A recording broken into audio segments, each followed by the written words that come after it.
प्रभु राम देव भगवान अल्लाह खुदा ईश आदि नाम एक ही शक्ति के हैं। वो कैसा है, कहां है, कैसे मिलता है, किसने देखा है? ये प्रश्नवाचक चिन्ह पूर्ण रूप से हटाने के लिए अवश्य सुनिए जगत गुरु तत्वदर्शी संत रामपाल जी महाराज के अमृत वचन सर्व पवित्र धर्मों के पवित्र शास्त्रों के आधार पर।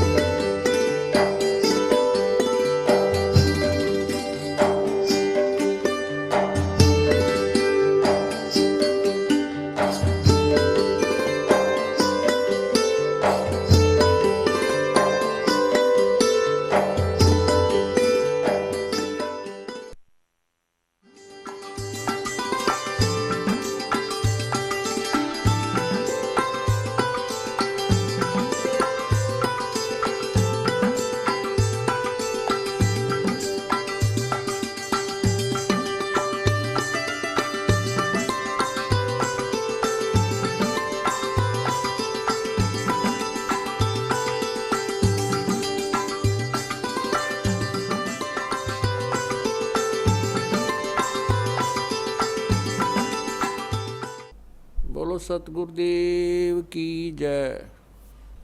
बंदी छोड़ कबीर परमेश्वर जी की जय। बंदी छोड़ गरीबदास जी महाराज जी की जय की जय।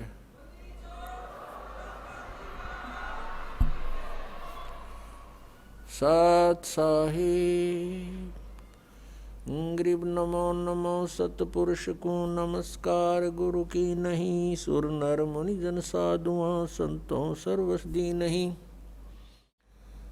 सतगुरु साहेब संत सब डंडो तुम प्रणाम। आगे पीछे मध्य हुए तिनको जहाँ कुर्बान। नराकार निर्विषम काल जाल वैभंजनम। निर्लेपम निज निर्गुणम अकल अनुपवेशोन्धुनम। सोहम सुरति समाप्तम सकल समाना नीरतलय। उज्ज्वल हीरंबर हरदमम बेपरवा अथा है वार पार नहीं मध्यतम। ग्रीव जो सुमर सिद्ध होई गणनायक गलता ना। करो अनुग्रह सोई पारस पद परवाना। आदि गणेश मनाऊं गणनायक देवन देवा। चरण कमल लो लाऊं आदंत करूं सेवा। परम शक्ति संगीतम रिद्धि सिद्धि दाता सोई। अवगत गुण अतीतम सतपुरुष निर्मोही। जगदम्बा जगदीशम मंगल रूप मुरारी। तन मन अर्पों शीसम भक्ति मुक्ति भंडारी। सुर नर मुनि जन ध्यावे ब्रह्मा विष्णु महेशा। शेष सहस मुख गावे पूज्य आदि गणेशा। इंद्र कुबेर सरीखा वरुण धर्म राय ध्यावे। समर्थ जीवन जी का मन इच्छा फल पावे। 33 कोटि आधारा ध्यावे शेष 88। उतरे भव जल पारा कट है यम की फांसी। 33 कोटि आधारा ध्यावे से 88। उतरे भव जल पारा कट है यम की फांसी।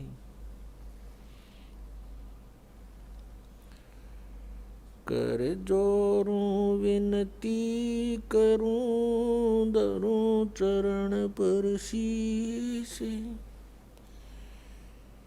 गुरु जी राम देवानंद जी महाराज ने दियो नाम बख्शीश। कोटि कोटि सिजदा करूं कोटि कोटि प्रणाम। चरण कमल में राखियो मैं बंदी जो गुलाम। कुत्ता हूँ गुरुदेव का रामपाल दास का नाम। गले प्रेम की जेवड़ी झांखे चों जाऊं मैं, तो करो तो बावड़ू, दूर दूर करो तो जाऊं, जो राखो तो ही रहूं, जो देवो सुख।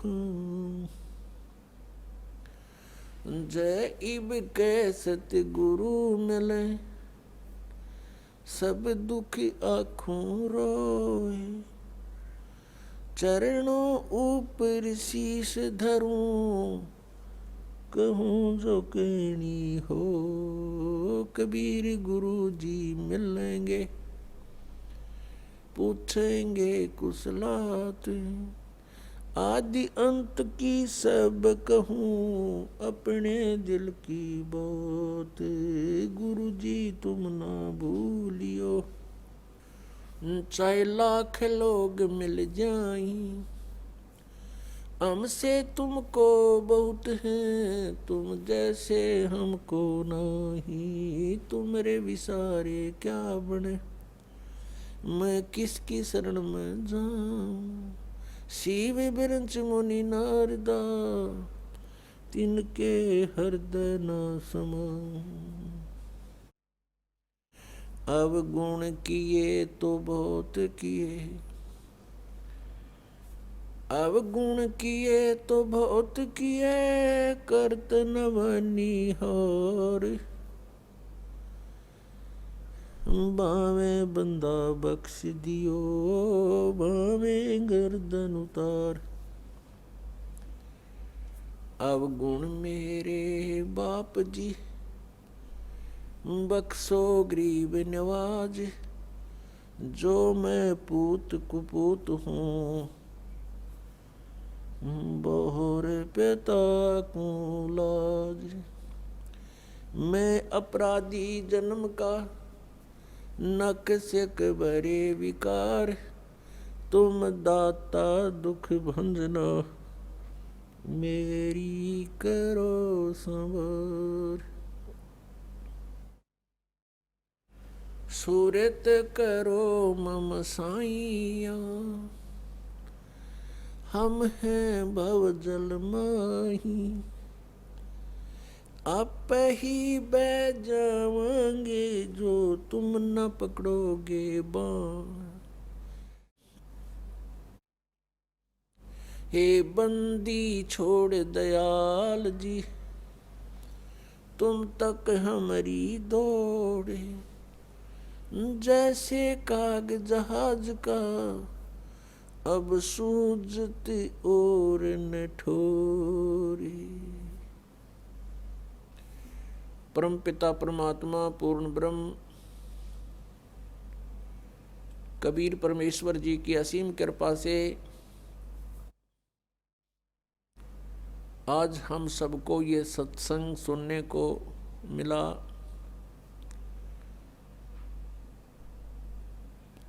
बहुत ही पुण्यकर्मी प्राणी को मनुष्य शरीर प्राप्त होता है, उससे भी पुण्यकर्मी प्राणी वो है जो सत्संग प्राप्त कर लेता है। पुण्यात्माओं, आप सभी उन विशेष पुण्यात्माओं में से हो, परमात्मा की आप विशेष प्रियात्मा हो, जो सत्संग सुन रहे हैं। सत्संग में आने से हमें ज्ञान होता है कि हमारा जन्म हुआ किस लिए, हमारा जन्म हुआ तो मृत्यु क्यों हो रही है। हम सारा जीवन जिन भी वस्तुओं को कलेक्ट करने में लगा देते हैं, कोई मकान बनाया है, कहीं कोई कार खरीदी है, कितने कोई मोटरसाइकिल ली है, और अन्य बहुत सा सामान हम इकट्ठा करते हैं, और फिर हम तुरंत मर जाते हैं, मृत्यु हो जाती है। हम सारा जीवन यही सोचते रहते हैं कि ये घर मेरा है, ये परिवार मेरा है, ये पुत्र मेरा है या बेटी मेरी है, ये कार मेरी है या कोठी मेरी है। मृत्यु के तुरंत बाद इस शरीर का अंतिम संस्कार कर दिया जाता है और जीव का पता नहीं वो कहाँ चला जाता है। तो ये हमारा कहाँ था, ये हमारा कैसे हुआ, ये प्रत्येक प्राणी को ये ज्ञान है कि मृत्यु बहुत बुरी चीज है और सभी मृत्यु से डरते हैं और मृत्यु कंपलसरी। तो ये ऐसा क्यों हो रहा हमारे साथ कि हम मृत्यु से डरते हैं? अपने शरीर की रक्षा के लिए हम अपने प्रॉपर्टी को भी बेच करके ट्रीटमेंट पर लगाना उचित समझते हैं ताकि हमारा जीवन बना रहे, और सब कुछ करने के उपरांत भी एक दिन मृत्यु होनी ही होनी है। और ये मृत्यु हमें बिल्कुल खटकती है, कतई नहीं अच्छी लगती। इसका कारण क्या है? कभी माइंड पर थोड़ा बहुत हम विचार करने की सोचते, वजन डालते हैं तो कोई विकल्प नजर नहीं आता था, क्योंकि हम देखा करते थे कि जिनको हम भगवान मानते हैं वो भी मरे। श्री राम, श्री कृष्ण, और उनकी मृत्यु देखी जाए तो बहुत आम व्यक्ति से भी गलत ढंग से हुई। भगवान श्री रामचंद्र जी ने सरयू नदी में जल समाधि ली जीवित। भगवान श्री कृष्ण जी के पैर में विषाक्त तीर मार के उनका वध हुआ। तो अब हम सोचने पर विवश हो चुके कि ये ऐसा क्यों हो रहा है। पहले तो हम इतना वजन नहीं देते थे क्योंकि हम सोच लेते थे मृत्यु होगी, लेकिन अभी नहीं। कोई 20 वर्ष का है, कोई 30 वर्ष का है, वह सोचता अभी थोड़ा मरना। मेरी तो 60, 70, 80, 90 वर्ष की उम्र बताते हैं। और जो 80, 90 तक पहुंच चुके हैं उनसे पूछ कर देख लो, वो भी नहीं चाहते मृत्यु हो। कहते हैं अभी तो और 10-20 वर्ष है, 100 वर्ष तो जीते ही हैं। और कभी भी मृत्यु हो जाती है तो हमारा जो एस्टीमेट था वो गलत हो गया।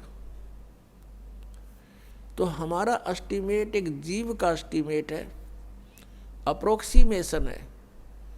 तो इसके लिए हमने परमेश्वर के द्वारा दिए गए उस ज्ञान पर चलना पड़ेगा, तभी हम सफल होंगे। अब हम मृत्यु को बिल्कुल पसंद नहीं करते, मृत्यु हो रही है। इसका कारण क्या है? क्योंकि हम ऐसे स्थान से आए हुए हैं जहां मृत्यु नहीं होती थी और वृद्ध अवस्था भी वहां नहीं थी। प्राणी मनुष्य जीवन प्राप्त करके बुढ़ापा पसंद नहीं करता और कंपलसरी मृत्यु पसंद नहीं करता, कंपलसरी होगी। तो ये वहां नहीं थी जहां से हम आ गए अपनी गलती करके। अब चाहे कोई 70-80 साल वर्ष का हो गया है, वो भी नहीं सोचा मैं युवा दिखाई दूं, और किसी अच्छा कोई सेठ है या कोई राजनेता है, पैसे का ब्योंत है, विदेशों में जा करके, फॉरेन में जाके और पूरी अपनी स्किन वो कराते हैं चेहरे की, दोबारा उसकी बढ़िया मेकअप बनवा का सर्जरी करवा के और युवा दिखाई दूं। कितने दिन हो गया सर्जरी कामयाब, और फिर कभी गोली से मारा जा, एक्सीडेंट, दुर्घटना, मर जाता हुआ रहेगी, मेकअप बड़ी बनाई। तो जो हमने इस मिट्टी से लाभ लेना था उसका हमने पता नहीं चला, इसको कैसे सदुपयोग करें।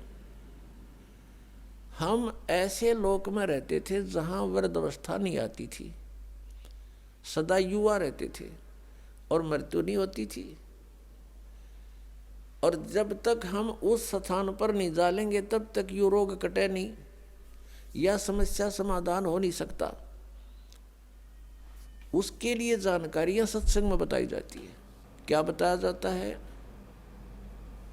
तू कौन कहाँ से आन फंदा, देखो आगे बिरानी क्यों जलता, तू कौन कहाँ से आन फंसा, यहाँ आगे बिरानी क्यों जलता, चल थीर करूं अवगत नगरी, जा चौर सुहंगम अजब ढूरता।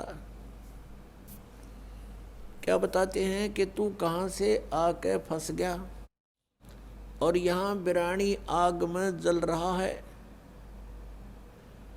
और परमात्मा कह रहे हैं कि चल तुझे वहाँ ले चलता हूँ जहाँ जीव कभी नहीं मरता, उस लोक में चलो जहाँ जाने के बाद फिर कभी मृत्यु नहीं होगी। वो सत्यलोक है। सत्यलोक से हम सभी आए हुए हैं और यहाँ हम कैसे आगे, हमसे कौन सी भूल बनी थी, ये भी परमात्मा ने ही आकर हमें याद दिलाई है।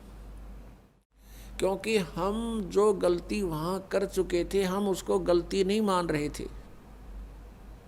जो हम सतलोक में गलती किया करते थे हमने उस गलती को गलती नहीं माना था। इसलिए हमें आज तक भी ये महसूस नहीं हुआ था कि हमने कौन सी गलती कर दी जो यहाँ दुर्गति हो रही है। तो ये जानकारी आपको सत्संग में बताई जाती है, दी जाती है। और ये ज्ञान जो आपको सुनाया जा रहा है ये परमेश्वर ने स्वयं आकर ही बताया है। पुण्यात्मा, ये अमर कथा जो आपको सुनाई जा रही है ये सत्यनारायण कथा है। और हमने जो कथाएं सुन रखी हैं वो सत्यनारायण कथा नहीं थी।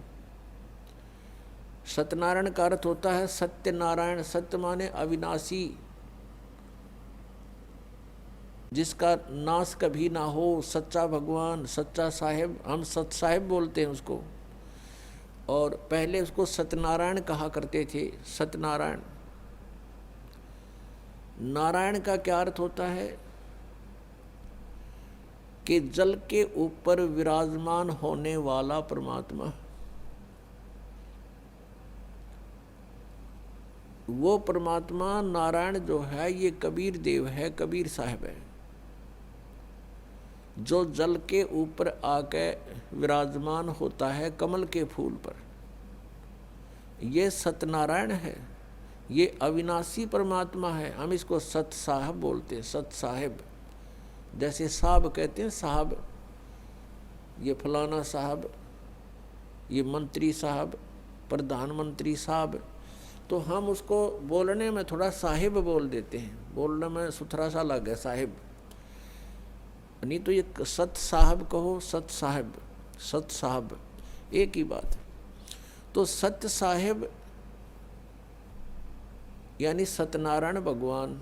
सत्यनारायण, सत्य माने सच्चा, अविनाशी। तो हम जिनको सत्यनारायण मानकर उनकी कथा सुनते और सुनाते थे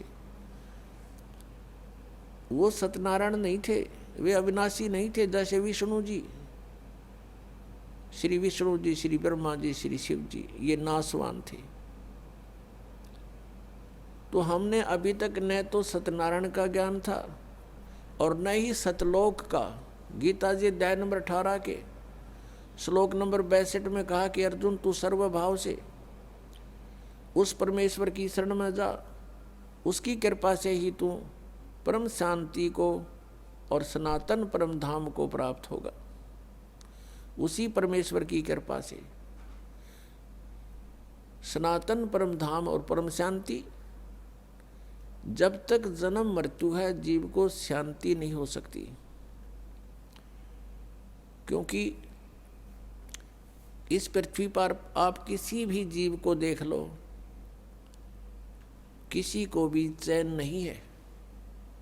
हम राजा लोगों को ये समझते थे ये बड़े सुखी हैं, इन जैसा दुखी धरती पर इंसान नहीं। ये सत्कर मान लेना। अब इनके बस की बात नहीं, ये राज ना करें क्योंकि इनके भाग में लिख रखा है, इसकी इनकी किस्मत है, पिछले पुण्य है। उन पुण्यों के प्रतिफल में उनको ये समस्या मिली हुई है। देखो एक छोटे से परिवार का एक मुखिया होता है जिसमें 5-7 सदस्य होते हैं, उनकी व्यवस्था में वो कितना दुखी रहता है। किसी कोई बीमार हो गया, किसी के कपड़े लेने हैं, किसी की फीस भरनी है, फिर विवाह के योग्य हो गए, विवाह ना हुआ तो चिंता होगी, तो फिर आगे मनमाने और समस्या, पुत्र ना हुए उनका तो समस्या।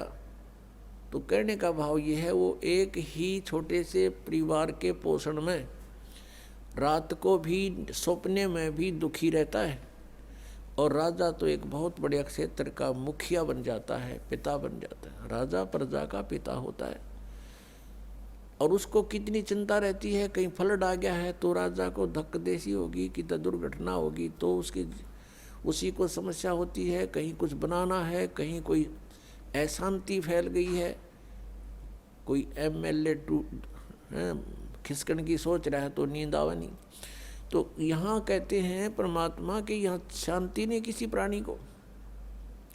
राजा लोग निर्धन तो सोचता है धनवान सुखी, धनवान सोचते हैं कि राजा सुखी, राजा सोचता है कि भाई स्वर्ग में बताओ सुख तो वहाँ होगा। ये सत्कर मान लेना आप। इन राजा लोगों को सुख नाम की चीज नहीं है, सपने में भी नहीं सुख इनको। और फिर ये सोचते हैं स्वर्ग में सुख है। जिन बकवादों को हम सुख मानते हैं वो सुख नहीं है। परमात्मा कहते हैं झूठे सुख को सुख कहे ये मान रहा मनमोद, ये सकल जबीना काल का कुछ मुख में कुछ गोद। बेटा जाया खुशी हुई बहुत बजाए थाल, ये तो आना जाना लगा हुआ है जो कीड़ी का नाड़।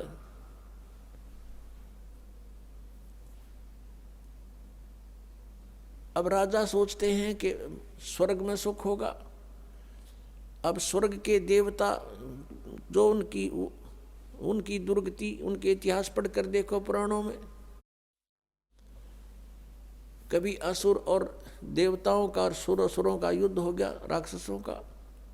कभी देवता हार गए, कभी असुर हार गए। इंद्र जो स्वर्ग का राजा होता है गद्दी छोड़ भाग गया, असुरों ने कब्जा कर लिया स्वर्ग पर।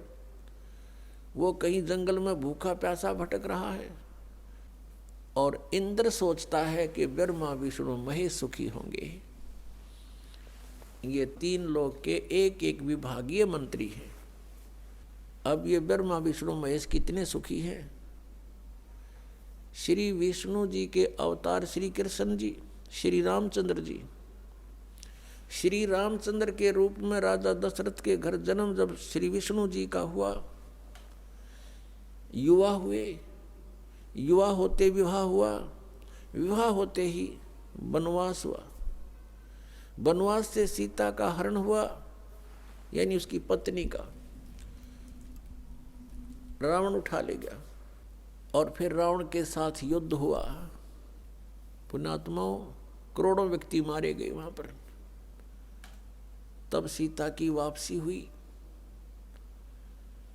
वापसी आने पर बड़ी खुशी बनाई, नगरी में दीप जलाए गए घी के।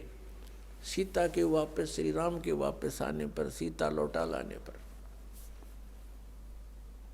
और कुछ दिनों के बाद सीता जी का निष्कासन कर दिया श्री रामचंद्र जी ने स्वयं ही। किस बात पर के एक धोबी ने व्यंग कस दिया, वो अपनी पत्नी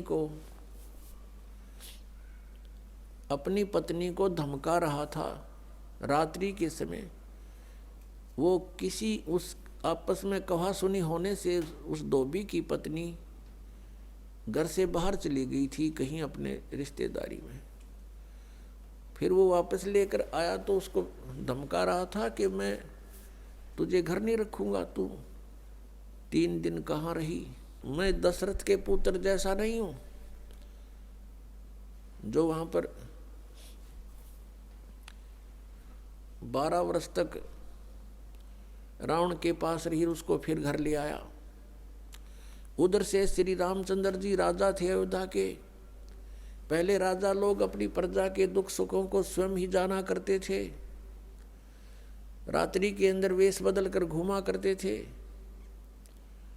ये बात जब देखा कि किस घर में की आवाज आ रही है, वहां खड़ा होकर सुना, तब उसने सुनने को मिला कि मैं उस राजा दशरथ के पुत्र रामचंद्र जैसा नहीं हूं जो रावण के पास उसकी पत्नी रही और उसको घर में रखे हुए है, तो सुबह निकल जाना यहाँ से। इस बात को सुनकर ही श्री रामचंद्र जी ने सीता जी को निष्कासित कर दिया, निकाल दिया घर से, कि नगरी के लोग मेरे ऊपर व्यंग कस रहे हैं और मैं ये बात नहीं सुन सकता।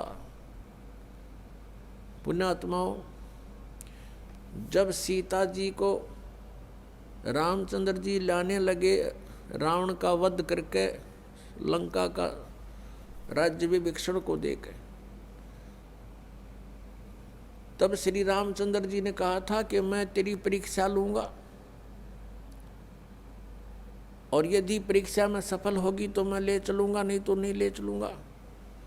मैं तुझे अग्नि में जलाऊंगा, यदि तू अग्नि में जल गई तो समझूं तेरी कि तू कलंकित थी, तू रावण को समर्पित हो चुकी थी, और यदि अग्नि में तू नहीं जली तो मैं निष्कलंक जानूंगा, तब तुझे ले चलूंगा। ऐसा ही किया गया। सीता को अग्नि में बैठा दिया और हजारों की संख्या में दर्शक थे, सीता जी नहीं जली और सब ने कहा कि भगवान निष्कलंक है, माई निष्कलंक है। और इतनी कठोर परीक्षा लेकर के वापस अपने घर लाया था और फिर एक व्यक्ति के कहने से श्री रामचंद्र जी ने उसको निकाल दिया, अपनी पत्नी को। तो कहाँ गई वो उसका अपना जजमेंट? तो ऐसे ये राजा के योग्य भी नहीं थे ये लोग, और हम इनको भगवान मान रहे थे। एक गर्भवती औरत को अपनी को घर से बाहर निकाल देता है, कहीं मरो कहीं जाओ, कोई बात थी? या फिर परीक्षा लेने की क्या जरूरत थी? और क्यों इतनी दुनिया मरवाई, फिर छोड़ देता रहे, रावण के पास ही रहती हो। पुण्यात्माओं, यहाँ का राजा काल भगवान है और ये नहीं चाहता कि यहाँ के प्राणियों को परमात्मा का पता लग जाए, जिस कारण से इसने इनको भगवान सिद्ध करवा रखा था अपने नकली दूतों के माध्यम से। और फिर क्या होता है लास्ट में, श्री रामचंद्र जी ने अश्वमेघ यज्ञ घोड़ा छोड़ दिया कि पूरी पृथ्वी पर शासन प्राप्त करने के लिए कि इस घोड़े को जो पकड़ेगा वो युद्ध करे मेरे साथ। वो घोड़ा उन्हीं के पुत्रों ने, जो सीता जी ने बाहर जाके जन्म दिया था ऋषि वाल्मीकि की कुटिया में, एक पुत्र गर्भ में था, दूसरा फिर वाल्मीकि जी की मिसअंडरस्टैंडिंग के कारण एक घास से यानी कुसा से, या घास होती है डाब, इससे एक लड़का बनाया था। ये अलग कहानी है, फिर बताएंगे। तो लव और कुश नाम से प्रसिद्ध हुए। लव तो सीता के गर्भ से जन्म हुआ था और कुश को वाल्मीकि जी ने अपनी भक्ति शक्ति से उसको बनाया था। लव और कुश युवा थे, उन्होंने वो श्री रामचंद्र जी का घोड़ा पकड़ लिया। फिर उनका पिता पुत्रों का युद्ध हुआ तो दोनों ने छक्के छुड़ा दिए राम के, और सीता जी फिर भी उनके हाथ नहीं आई और वो पृथ्वी के अंदर समा गई। और श्री रामचंद्र जी ने आकर के सरयू नदी के अंदर, अयोध्या के साथ से बह रही एक सरयू दरिया, उसमें जल समाधि ले ली इसी दुख में। अब श्री कृष्ण जी का इतिहास देख लो। श्री विष्णु जी अवतार, श्री कृष्ण जी श्री राम वाली, श्री रामचंद्र जी के जीवन वाला भोग भोग के वो प्राणी श्री कृष्ण रूप में फिर जन्म हुआ। सारा जीवन दुखी रहा श्री कृष्ण, सारा जीवन जेल में जन्म हुआ, माता पिता कैद में, कभी मामा शत्रु हो गया, कभी पूतना मारने जा रही है, कभी केसी, कभी चाणोर शत्रु हो गया, कभी जरासेंग लड़ने को आ रहा है, कभी शिशुपाल से युद्ध हो रहा है, कवासुनी हो रही है, और कभी फिर काल्यवन आ रहा है। इस दुख में श्री कृष्ण जी ने मथुरा का त्याग कर दिया और ऐसे स्थान पर रहने लगे जहां कोई ना पहुंच सके। समझदार व्यक्ति यही सोचते हैं, राड से बाढ़ अच्छी होती है, झगड़े से बचाव अच्छा होता है। श्री कृष्ण जी उन सबको भी मार सकते थे, क्योंकि वो त्रिलोक के में एक विभागीय मंत्री है, एक विशेष शक्ति होती है प्राणी में, वो उनके अंदर शक्ति थी। लेकिन यही सोचा था कि किस किस ने मारूं, या तो सबकी बुद्धि भ्रष्ट। तो श्री कृष्ण जी ने द्वारका बनाई। समुद्र के बीच में एक टापू था जिसका केवल एक गेट था, द्वारिका, एक द्वार की नगरी। और ये सोच करके वहाँ यदि इतनी दूर, पहले तो कोई आवेगा नहीं, ऐसे स्थान पर जा रहे हम, और वहाँ कोई आवेगा युद्ध करने तो हम एक ही तरफ से उसका सामना कर सकते हैं, इसलिए एक गेट था उसका, और बाकी 3 समुद्र था 3 तरफ। तो वहाँ श्री कृष्ण जी चले गए, अपना अधिकतर सारा ही जीवन वहाँ व्यतीत किया। यहाँ तो ज़्यादा से ज़्यादा 18 साल के 20 वर्ष के तक यहाँ रहे थे द्वारका में, और बाकी फिर लगभग 200 वर्ष तक जिए थे श्री कृष्ण जी, और बाकी का समय द्वारका में व्यतीत किया था उन्होंने। तो अब ये जो लोग अनजान संत ऋषि, ये गुरु नकली हमें भ्रमित करते हैं कि द्वारका का उस गोवर्धन का की परिक्रमा करनी चाहिए और वृंदावन अवश्य जाना चाहिए, मथुरा में अवश्य जाना चाहिए, वहाँ हमारे भगवान ने लीला की है, उनके चरण कमल टिके हैं, वहाँ घूमा करते थे, स्नान किया करते थे। अरे श्री कृष्ण जी यहाँ तो 20 वर्ष रहे थे इस मथुरा में, बाकी 180 साल तो वहाँ रहे हैं द्वारका में, और वहाँ का नामो निशान मिट गया उस द्वारका को। इसलिए वहाँ खत्म की द्वारका, समुद्र में डूब गई श्री कृष्ण जी की मृत्यु के बाद, और यादों का विनाश हो गया था, आपस में लड़के मर गए थे, और जो बाकी शेष औरतें बची थी उनको अर्जुन ले आया था, सब खाली हो गई थी द्वारका। उसके बाद वो समुद्र ने डबो दी थी, अंदर चली गई। कारण यही था कि भगवान ने सोचा कि यहाँ आएंगे फिर ये धक्के खान द्वारका में इतनी दूर, इसलिए उसका नामो निशान मिटवा दिया था। अगर आज द्वारका होती तो ये नकली कहते द्वारका में भगवान रहे थे, वहाँ जाया करो, वहाँ बहुत पुण्य होता है। उस द्वारका में तो सत्यानाश होया था, सारे यादव कटका मर गए थे वहाँ पर। आज भी जाते हैं वहाँ बहुत से श्रद्धालु। तो कहने का भाव यह है कि जब तक आत्मज्ञान बिना नर भटके, इस तत्व ज्ञान बिना नर भटके, कदे मथुरा कदे काशी। फिर श्री कृष्ण जी का फिर कैसे अंत हुआ?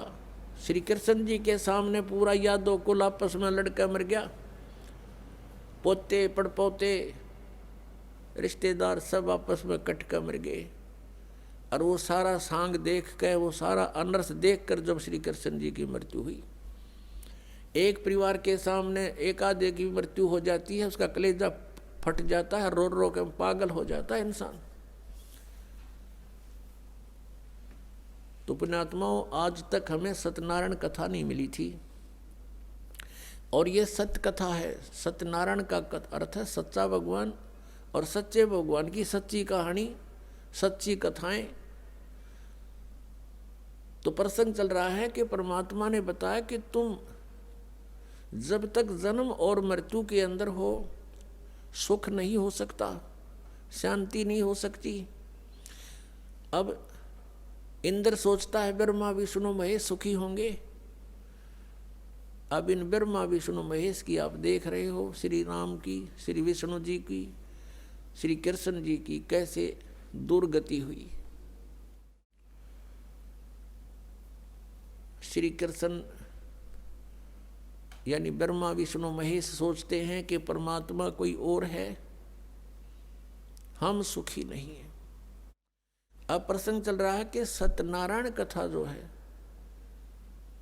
सत्यनारायण का अर्थ है अविनाशी परमात्मा। ब्रह्मा विष्णु महेश ये सत्यनारायण नहीं है। श्री विष्णु जी को हम सत्यनारायण जानकर किसकी कथा सुना और सुनाया करते थे, सुनते और सुनाते थे। आपको दिखाते हैं कि श्री ब्रह्मा जी, श्री विष्णु जी, श्री शिव जी ये सत्यनारायण नहीं थे, अविनाशी भगवान नहीं थे, ये नाशवान थे, इनकी जन्म मृत्यु होती थी। एक झलक दिखाएंगे आपको, समझदार को संकेत बहुत होता है। देखिएगा श्रीमद् देवी भागवत, श्रीमद् देवी भागवत गीता प्रेस गोरखपुर से प्रकाशित है। ये इसके संपादक हैं हनुमान प्रसाद पोदार, चिमनलाल गोस्वामी। ये कहाँ से मुद्रित है? प्रकाशक एवं मुद्रक हैं गीता प्रेस गोरखपुर, गोविंद भवन कार्यालय कोलकाता का संस्थान। इसका एक थोड़ी सी झलक दिखाते हैं। 123 पृष्ठ, तीसरा स्कंध, 123 पृष्ठ है, ये तीसरा स्कंध। भगवान विष्णु, श्री विष्णु जी अपनी माता दुर्गा की स्तुति करते हुए बता रहे हैं, तुम शुद्ध स्वरूपा हो, ये सारा संसार तुम इसे उद्भासित हो रहा है। मैं ब्रह्मा और शंकर हम सभी तुम्हारी कृपा से विद्यमान हैं। हमारा आविर्भाव और तिरोभाव हुआ करता है। आविर्भाव माने जन्म और तिरोभाव माने मृत्यु। हमारा तो जन्म और मृत्यु हुआ करता है। केवल तुम ही नित्य हो, जगत जननी हो, प्रकृति और सनातनी देवी हो। ये प्रकृति दुर्गा को कहते हैं, ये भी ध्यान रखना, ये गीता जी में काम आओगा आपका। भगवान शंकर बोले, देवी यदि महाभाग विष्णु तुम्ही से प्रकट हुए हैं तो उनके बाद उत्पन्न होने वाले ब्रह्मा भी तुम्हारे बालक हुए। फिर मैं तमोगुणी लीला करने वाला शंकर क्या तुम्हारी संतान नहीं हुआ?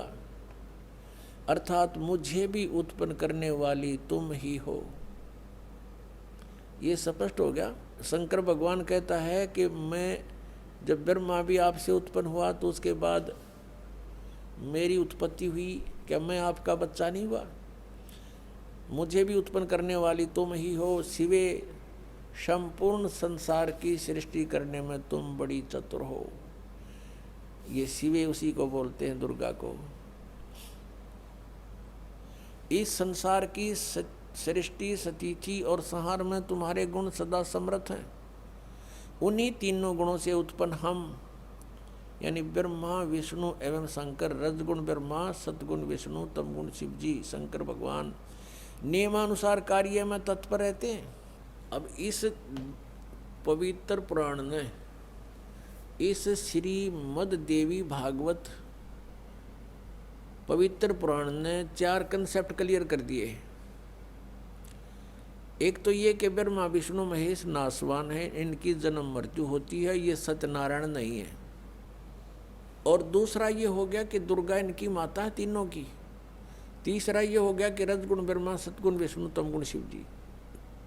और चौथा कंसेप्ट ये क्लियर हो गया कि ये केवल नियमित कार्य ही कर सकते हैं, यानी जिसके भाग्य में जो कुछ लिखा है उतना ही दे सकते हैं। दुख है तो दुख ही देंगे, ये उसमें परिवर्तन नहीं कर पाओगे।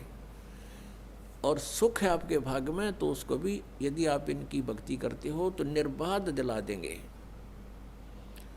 लेकिन ये कर्म, आपके कर्म में दुख है तो उसको परिवर्तन नहीं कर सकते, या किसी भी प्रकार के पाप कर्म दंड का नाश नहीं कर सकते।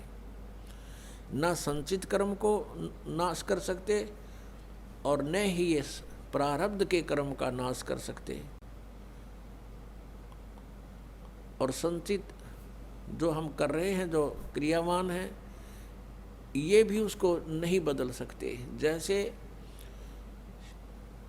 महाभारत का युद्ध हुआ, श्री कृष्ण जी ने बहुत कोशिश की, यानी विष्णु जी ने, कि ये युद्ध ना हो। उनकी 100 प्रयत्न करने पर भी युद्ध होकर ही रहा। तो जो क्रियावान कर्म थे वह भी ना बचे, उनको भी नहीं चेंज कर सके। कितना अनर्थ हुआ। करोड़ों व्यक्ति मारे गए, वो सारा पाप पांडवों के सिर पर रखा गया। और प्रारब्ध के कर्म को ये अपना भी नहीं काट सकते।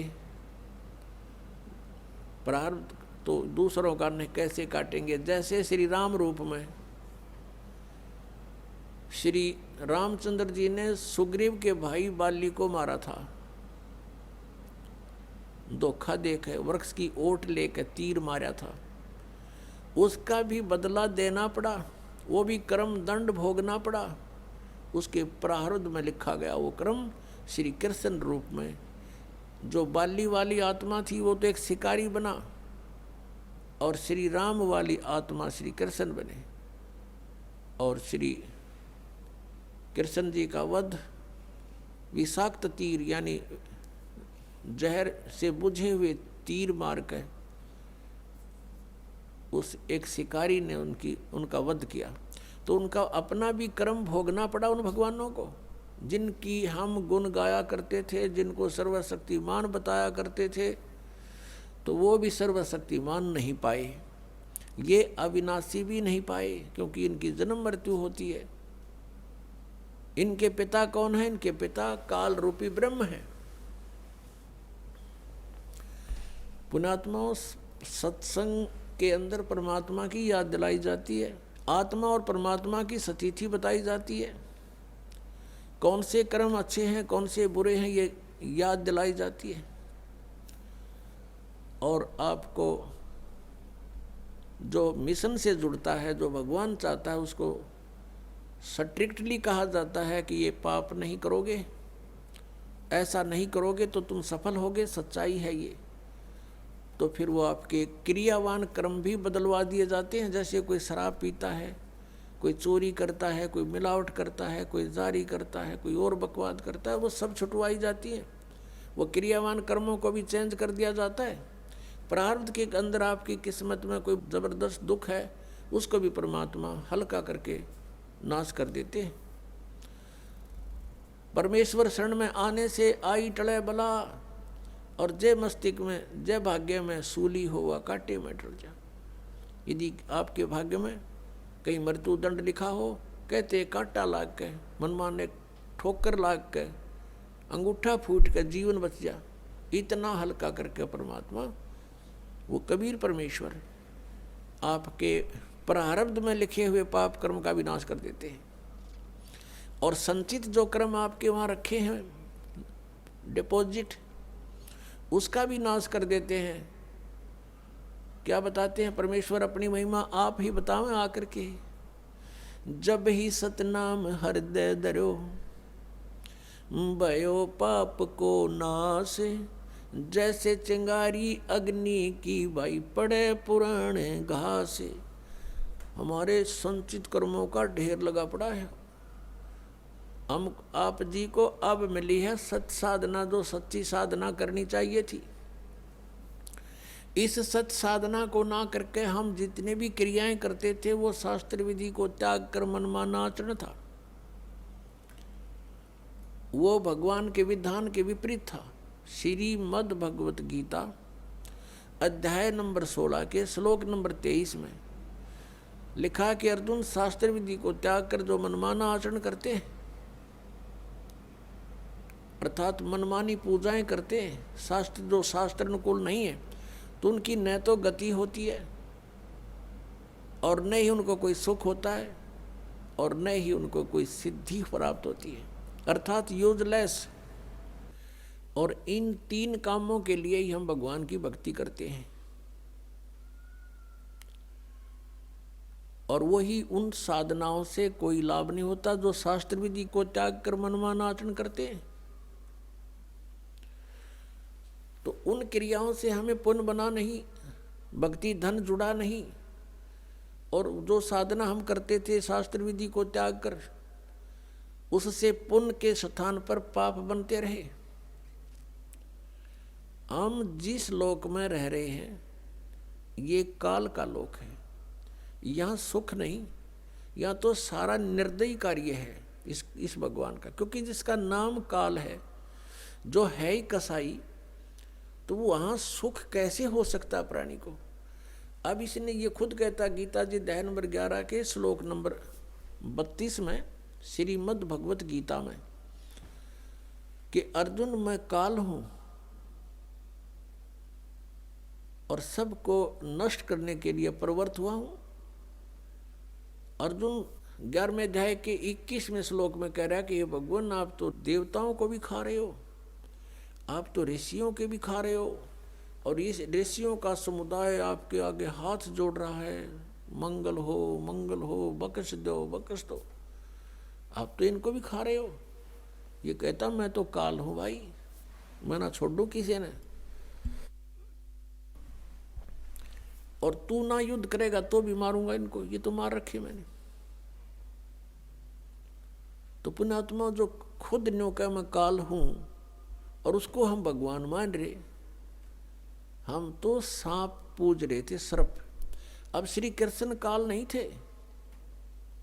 श्री कृष्ण जी ने इस गीता के ज्ञान से पहले अपने आप को कभी काल नहीं कहा और उसके बाद कभी अपने आप को काल नहीं कहा। ये तो काल जो है ये 21 ब्रह्मांड का स्वामी है और ब्रह्मा विष्णु महेश का ये पिता है।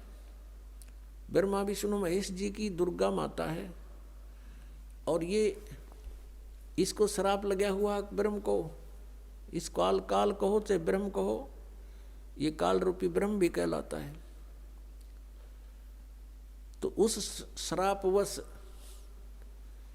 इसने 1 लाख मानव शरीरधारी प्राणी नित आहार करना पड़ता है और उसके लिए हमें यहां रोक रखा है इसने। अब जैसे कसाई बकरे पालता है, उन बकरों को सब सुविधाएं तो देता है वो, जैसे एक चारों तरफ से उनको बाड़ बना दी, कोई हिंसक पक्षी पशु और ना खा जाए उनको, और चरागाह बनवा दिया उनके लिए, घास फूस बोझड़े झाड़ उड़ा खूब उत्पन्न हो गए। एक तालाब बनवा दिया, एक शेड डलवा दिया घास फूस का यानी झोंपड़ी, सर्दी लगे तो उसमें आ जाएं, वर्षा आवे तो उसके नीचे खड़े हो जाएं, और चारा खूब बढ़िया उनके लिए उपस्थित होता है। अब वो बकरे ये सोचते हैं कि हमारा जो मालिक है कितना अच्छा है, कैसी सुविधाएं हमें दे रखी हैं, घास दे रखा है खाने को, चरागाह दे रखे हैं और तालाब बनवा रखा है। अब उन बकरों की इतनी ही बुद्धि काम करती है, लेकिन वो उस समय को भूल जाते हैं जब आता है कहीं से उसको ऑर्डर 20 बकरों का, 10 बकरों का, बकरियों का, तो वो क्या करता है, जाकर के उनसे लेकर डंडा और छांट लेता मोटे मोटे। अब उसमें किसी का बेटा मरो, चाहे किसी की बेटी कटो, चाहे माँ कटो, चाहे बाप मरो, वो ना देखता है किसका बेटा है, किसकी माँ है, इसकी माँ का क्या हाल होगा, रोएगी, इसका बच्चे रोएंगे, तो वो तो उनको निकाल लाता है, वह नहीं सोचता, उसके मन में भी ना आती है बातें, उसने तो छांटने मोटे मोटे और जाके कड़च करवा देता, कटवा देता है। तो यही हालत आप जी की हमारी यहाँ पर हो रही है। आप देखते हो दुर्घटना में परिवार नाश हो जाता है, वैसे किसी आपदा में जैसे भूकंप आ गया वहाँ पर अक्षेत्र नष्ट हो जाता है। किसी परिवार के 4 मर गए, 5 मत, किसी के 6 मत, 3 मर गए, कुछ बालक बचे, किसी का बाप बच गया। तो ये स्थिति हमारी यहाँ पर है, जैसे कसाई के बकरों की होती है।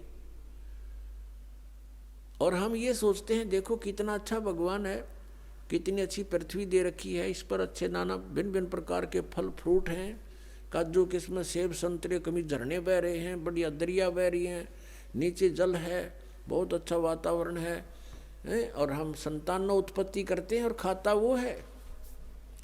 लेकिन हम सोच नहीं पाए कि ये हो क्या रहा है, ये क्या हो रहा हमारे साथ, क्योंकि हमारी बुद्धि इतनी कमज़ोर बना दी इसने और ऐसा शरीर में हमें फिट कर दिया कि हम ज़्यादा सोच नहीं सकते। इसमें कभी कुछ हो रहा है, कभी कोई बीमारी या टेंशन, 100 प्रकार की समस्या इसके अंदर। तो ये ज्ञान भगवान ने आके बताया कि तुम यहाँ इस काल के लोक में रह रहे हो और यहाँ तुम सुख खोज रहे हो। तो जो प्रसंग चल रहा है कि ये पाप कर्म का नाश नहीं कर सकते और ये खुद भी दंड भोगते हैं। ब्रह्मा विष्णु महेश के पिता हैं ये काल भगवान, और जो शास्त्र विधि को त्याग कर मनमाना आचरण करते हैं, तो हम ऐसे लोक में रह रहे हैं कि उस शास्त्र अनुकूल साधना करेंगे तो कुछ पुण्य तो हो जाएंगे, लेकिन पाप भी पैरेलल होंगे तो वो अलग से लिखे जाते हैं। जब तक हम परम पूज्य कबीर देव परमेश्वर की शरण में नहीं आते, और वो भी परम संत के माध्यम से, नकली संतों से भी परमात्मा से कनेक्ट नहीं हो सकोगे, चाहे वो कबीर पंथी भी कहलाते हैं, क्योंकि उनके पास वो मंत्र नहीं है जिससे परमात्मा हमें लाभ दे सकता है। अब जैसे कोई गणते जांडी काटे तो कोई प्रॉपर वे थोड़ा ही है, वो तो बकवाद है। जांडी काटनी है तो तिखा कुआड़ा चाहिए, कट्टा कट कर दे 1 घंटे में साफ, और उस गणका लगा रहो चाहे 10 दिन तक कंडे मोर वाले। तो साधन ठीक हो परमात्मा के पाने का, परमात्मा मिलेंगे। तो प्रसंग चल रहा है कि जिस लोक में हम रह रहे हैं ये ऐसे निर्दयी का लोक है। आप यहाँ अपने पेट के लिए जा रहे हो, जाना पड़ता है, रास्ते में कीड़ी मकोड़ी ना जाने कितने जीव जंतु आपके पैरों के नीचे कुचले जाते हैं, और ये पता भी होता है और फिर भी नहीं बचा जा सकता हमसे। परमात्मा कहते हैं पृथ्वी ऊपर पग जो धारे और करोड़ जीव एक दिन में मारे। अब कहने का भाव ये है कि जो हम साधना करते थे शास्त्र विधि को त्याग कर, उनसे पुण्य तो कोई बना नहीं था क्योंकि वो शास्त्र विरुद्ध होगी, और पाप अपने आप बने थे। जैसे 1 एकड़ जमीन है, यानी कोई 2-4 एकड़ जमीन है, उस जमीन में, उस पृथ्वी पर यदि उस जमीन से हम कुछ लाभ लेना चाहते हैं, जैसे कणक उगाना चाहते हैं, गेहूं, चना, बाजरा, ज्वार, कोई भी फसल हम बनाना चाहते हैं, तो उसके लिए हमने एक विशेष प्रयत्न करना पड़ेगा। वो घास पहले वाला काटना पड़ेगा, उसमें कोई झाड़ बोझड़े उग गए हैं वो काट काट के बाहर करने पड़ेंगे, और फिर हल से, ट्रैक्टर से, यानी परिश्रम करना पड़ेगा और पैसे लगाने पड़ेंगे। अपनी मेहनत से, मजदूरी से या पैसे से उसकी गुड़ाई करनी पड़ेगी। फिर बीज डालना, वो भी पैसा, यानी बीज जो डालेंगे चाहे मोल ला कर डालेंगे या अपने घर से डालेंगे तो वो भी पैसा ही लग रहा है। फिर सिंचाई का, उसके ऊपर फिर अपनी पर्सनल मेहनत, ये सब इतना व्यय करके और समय भी सारा दिन उसी के चक्कर में लगे रहना, तब जा कर के कहीं फसल बनती है, गेहूं प्राप्त होते हैं। और उसी जमीन, उसी पृथ्वी को आप बिल्कुल ना छेड़ो, कुछ ना करो, उसमें भी फिर भी अपने आप अड़ंगा उग गया होगा, अपने आप इतना कुबाड़ो उसके अंदर उत्पन्न हो जाएगा, वो दिखे भी नहीं पृथ्वी है यहाँ पर, तो वो यूजलेस है। तो पुण्यात्मा, वो घास तो आप पे बन गया, वो अड़ंगा कुबाड़ तो आप पे उग गया, और फसल बनाने के लिए कितना प्रयत्न करना पड़ा, और वह भी फसल हुआ तो वरना भी हुआ। यहाँ के जो साधनाएं थी वो ऐसे टाइप की थी जैसे कोई इंद्र की गद्दी प्राप्त करने के लिए, स्वर्ग का राजा बनने के लिए तप या यज्ञ करते हैं,